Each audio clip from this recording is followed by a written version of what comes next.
Hi, I'm Rebecca Gordon. Hi, I'm Sylvia Gordon. We're going to talk about Medicare's OEP period. Stay tuned. Okay, so OEP, it's here.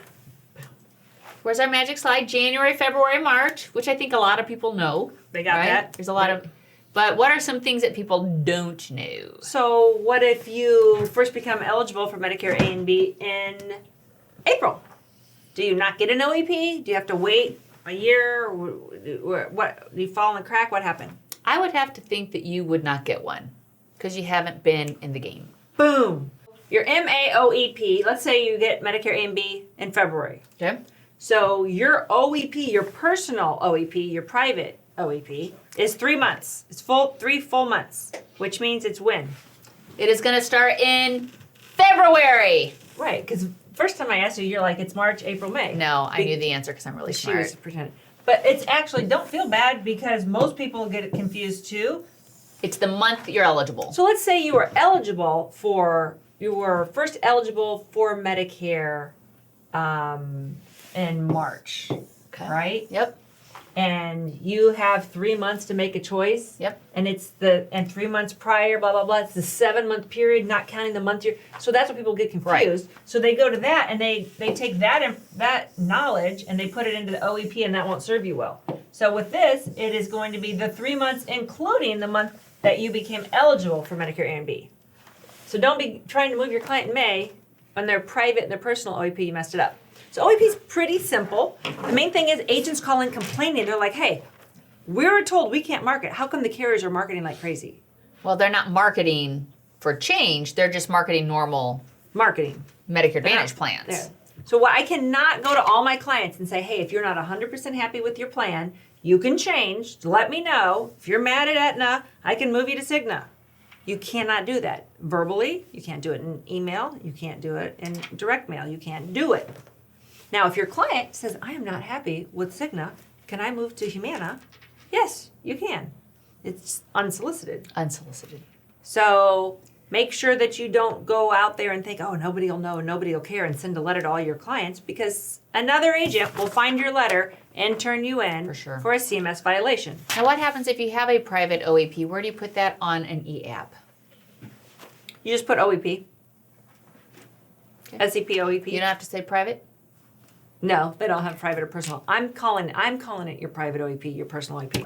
Let's talk about other things that are happening in January, really important things. Oh, one thing I do want to, awesome things. Before we go into that super awesome, exciting stuff, there is no OEP for, we're going to save the best for last, birthday trivia.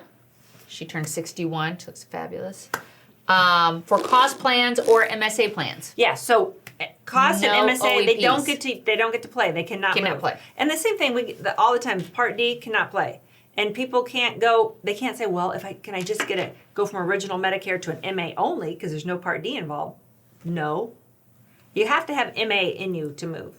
You can go move from MAPD to Gotta have a MA. MA to MAPD. You can go back to original Medicare. That's a question I've gotten several times this month, though, is that they think that they can go back to a Med Sup and a standalone Part D. They can, but as we mentioned in last week's episode, make sure you pass underwriting before you submit that Part D. Submitting the Part D triggers the termination of the MAPD. Boom. Boom. Now, Not what good. else possibly is exciting that happened? Somebody has had a birthday and just turned 54. Yay! Good Lord. So we're going to sing to Sylvia real fast. A 1, a 2, a 1, 2, 3. Happy birthday to you. Happy birthday to you. Happy birthday, dear Sylvia. Happy birthday to you. Tell us a piece of trivia. Are you what is your sign? Are you a Cancer? You're a Gemini. Capricorn. I have no idea. What are you? Capricorn. You are a Capricorn. Yes. I'm mean, like I'm oh, stubborn. I got the horns. Oh, God. I didn't notice. Okay, something else I want to talk about is your pay. Everybody wants to know when they're getting paid. Hello. And CMS just says they cannot pay you during AEP for AEP effective dates. So CMS says we can pay you anytime after January 1st for January 1 effective dates. Anytime's a pretty big order. So some carriers rush to pay you right away, and you know who those guys are. Boom. Thank you. Thank you. They got it in your EFT right away the first week of January, second week. And then there's some that still haven't paid you. And then people are like, when are you going to pay? Your guess is as good as mine. Some of them, they have some antiquated technology that slows them down. Yeah. Some of them are just smaller. And I swear some of them just don't care. They're just going to hold on to the money to make the interest. I mean, so you know who I'm talking about. It is frustrating. Just understand that it's not a CMS violation for them to not pay you on January 2nd. They just cannot pay you before January 1st. I have a quick question. The best advice a new agent can get from our studio audience for their first OEP. Right. So if you've gone through OEP, what would you tell a new agent? There's people on YouTube saying how to generate 100 apps during OEP, and I feel like that's kind of misleading. Ugh. How about Like you upcoming get in trouble. events? Hey, we have Life and Annuity Expo, one of our favorite events coming up in March in beautiful Carmel, Indiana.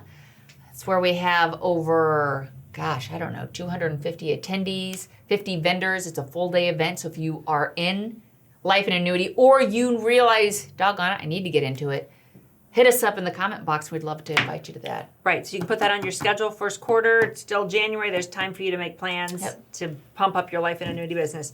The other thing I want to just briefly draw your attention to, since it is the beginning of the year, everybody's taking a deep breath and looking out at 2020, is your appointment fees, which we've made a lot of videos talking about appointment fees, and maybe link to one. I don't know where you guys put it on the screen, but put one of the iCards up here where you click on the little I somewhere on the screen, and it'll go to one of the videos where I talk more in depth about appointment fees.